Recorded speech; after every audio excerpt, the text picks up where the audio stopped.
Sejarah Nusantara bukan hanya kisah perlawanan heroik para pribumi melawan kolonialisme, tetapi juga kisah tentang siapa yang berdiri di pihak rakyat dan siapa yang justru memilih bersekutu dengan penguasa asing.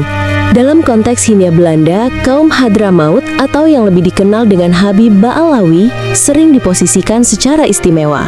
Mereka datang dari Yaman dengan membawa modal simbolik, klaim keturunan Nabi Muhammad, kefasihan bahasa Arab, serta akses ke jaringan dagang internasional. Modal simbolik ini bertransformasi menjadi modal sosial dan ekonomi yang membuat mereka menempati posisi istimewa dalam masyarakat Muslim di Hindia Belanda. Namun, posisi istimewa itu tidak selalu berarti mereka berdiri di garis depan perjuangan pribumi. Dalam banyak catatan, orang-orang Hadramaut lebih memilih menjaga jarak dari isu politik yang berhubungan dengan penjajahan selama kepentingan material dan spiritual mereka aman. Azyumardi Azra dalam karyanya Hadrami Scholars in the Indian Ocean 2004 menegaskan bahwa komunitas Hadrami seringkali apolitis, bahkan mendukung kekuasaan non-muslim di tanah muslim, asalkan keamanan dan status sosial mereka tidak terganggu. Inilah titik krusial yang membuka pintu bagi kritik tajam dari para intelektual pribumi.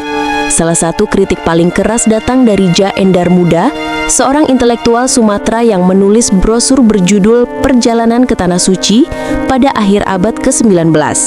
Brosur ini menjadi fokus kajian artikel akademik A Critical Voice on the Hajj by Sumatran Pilgrim from the Early 20th Century, terbitkan di Jurnal Internasional Studia Islamica, volume 31 nomor 2 2024, ditulis oleh Suryadi, Mukhtar Lutsi, Mo Ali, Listiono Santoso, dan Rima Firdaus.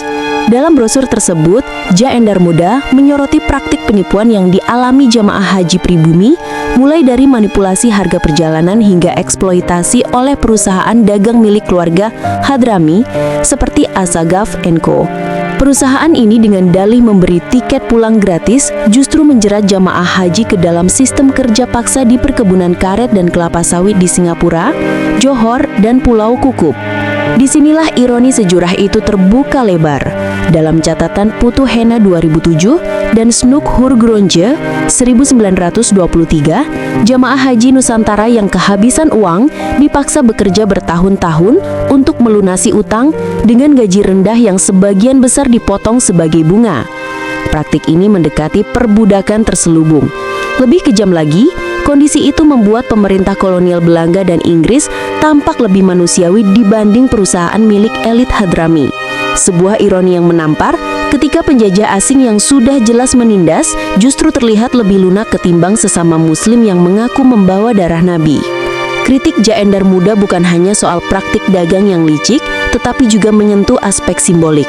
Ia mencatat fenomena orang-orang Arab, terutama Yaman, yang dengan entengnya mengaku sebagai Imam Syafi'i atau keturunan Nabi untuk mendapatkan kepercayaan jamaah Nusantara.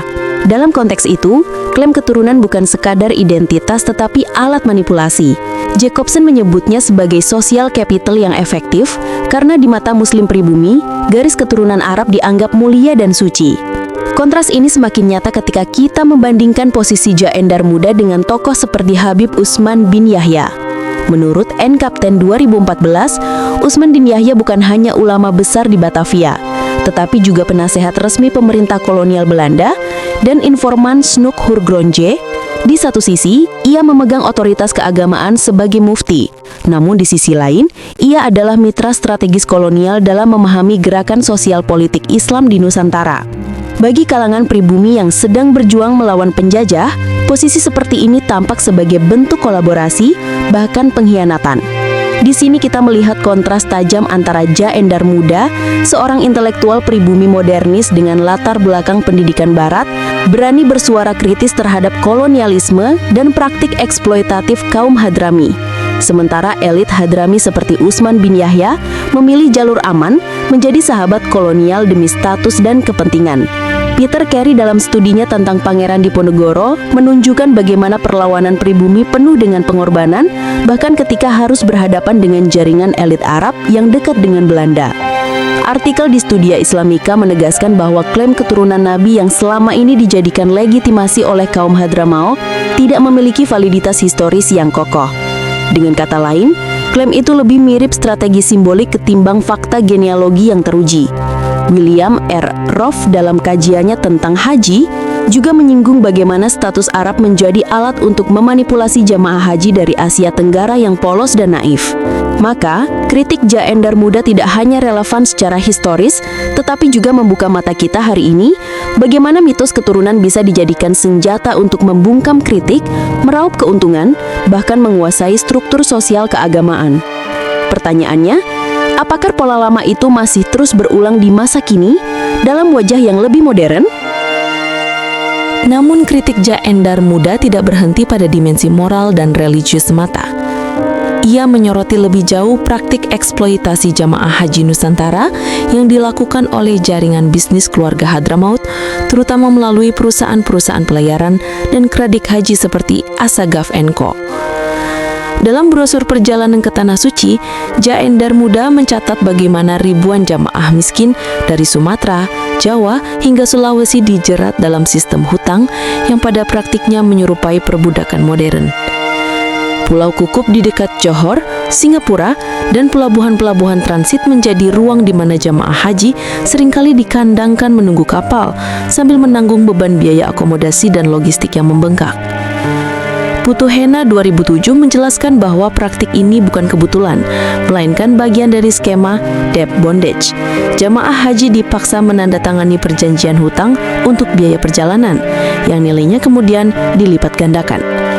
Dalam banyak kasus, jamaah yang tidak mampu melunasi bahkan ditahan di pelabuhan atau dipaksa bekerja sebagai buruh kasar.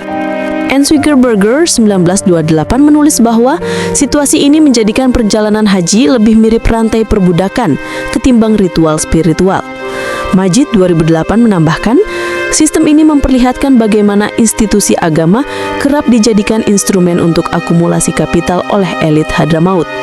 Konsekuensi sosial dari praktik semacam ini tidak kecil. Masyarakat pribumi mulai kehilangan kepercayaan bukan hanya pada perusahaan Hadrami, tetapi juga pada simbol-simbol keagamaan yang melekat pada para sayyid. Ironisnya, dalam sejumlah kasus otoritas kolonial Belanda maupun Inggris justru terlihat lebih manusiawi. Mereka mengeluarkan regulasi karantina, perlindungan kesehatan hingga pengawasan kapal haji yang meskipun lahir dari motif politik, setidaknya memberikan perlindungan minimal bagi jamaah haji. Kontras ini tercatat dalam analisis Azra 2004 yang menyebut sikap Hadrami sebagai acuh politik. Mereka enggan terlibat dalam perlawanan terhadap kolonialisme selama kepentingan dagang dan status sosial mereka tidak terusik. Di titik inilah muncul kritik simbolik. Klaim sebagai keturunan Nabi yang dilekatkan pada gelar Habib atau Sayyid menjadi modal simbolik untuk menguasai struktur sosial keagamaan pribumi. Status ini sering dipakai untuk meredam kritik, bahkan untuk melanggengkan praktik eksploitatif.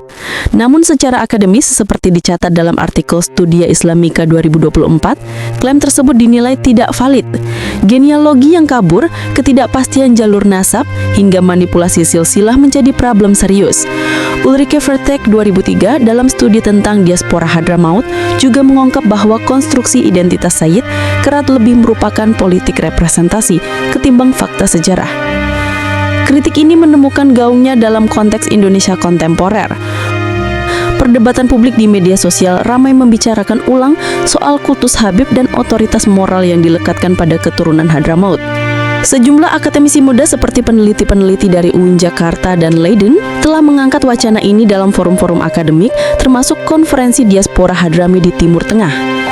Diskusi yang berlangsung mempertanyakan legitimasi klaim nasab, sekaligus menyoroti dampak negatifnya terhadap demokrasi dan literasi sejarah di Indonesia. Refleksi atas situasi ini penting. Kritik Jaendar Muda di awal abad 20 ternyata masih relevan. Umat Islam Nusantara cenderung mudah terjebak pada kultus individu berbasis klaim keturunan, bukan pada kapasitas intelektual atau moralitas sosial. Di era demokrasi modern, pola ini berubah menjadi politik identitas, di mana figur dengan klaim genealogis sering dimanfaatkan untuk mobilisasi massa. Martin van Brunessen mencatat bahwa politik Islam di Indonesia pasca reformasi tidak lepas dari fenomena broker identitas, sebuah praktik yang pada dasarnya sama dengan yang dikritik Jaendar Muda 100 tahun lalu. Dalam horizon yang lebih luas, relevansi ini mengingatkan kita pada pandangan Quraisy Shihab. Salah satu anggota Dewan Editorial Studia Islamika yang sering menekankan pentingnya rasionalitas dan kesetaraan dalam memahami Islam. Klaim Nasab tidak boleh menutup ruang kritik intelektual. Jika tidak, umat akan terus terjebak pada siklus lama, mengulang mitos, melupakan sejarah, dan menutup mata terhadap eksploitasi. Penutup dari opini ini jelas, umat Islam Nusantara membutuhkan tradisi kritis.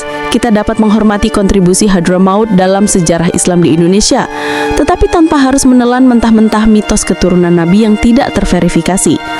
Warisan sejarah harus dihargai, tetapi mitos tidak boleh dibiarkan menjadi instrumen dominasi.